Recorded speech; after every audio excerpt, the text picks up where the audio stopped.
Guys, একটা সুন্দর একটা জিনিস লাগাইলাম গেটের মধ্যে, দেখেন তো কেমন হয়েছে। এ হলো গিয়ে আপনাদের একটু দেখাই। আমার ছাদে একটা বাঁশের গেট আছে, আর সেই গেটটার মধ্যে একটা লাইট অনলাইনে পেজ থেকে নিয়ে আসলাম। তো ছাদে আমাদের কিছুদিন পরে একটা প্রোগ্রাম আছে, তো সেই প্রোগ্রামে আমরা এই লাইটিংটা জ্বালাবো। এই হলো আমার ছাদের ছোট্ট একটা রান্নাঘর, আর এখানে এই লাইটটা বসালাম। এখানে লাইটটাতে আরও পয়েন্ট আছে, এটা একদিকে হয়ে আছে। যখন আমি এই বাটনেই করব তখন আবার অন্যরকম করে জ্বলবে। এই যে গাইস,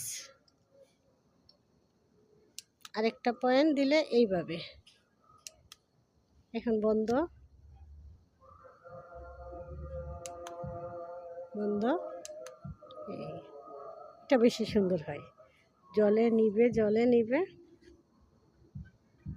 তো গাইস, কেমন হলো জানাইবেন কমেন্টস করে। আল্লাহ হাফেজ।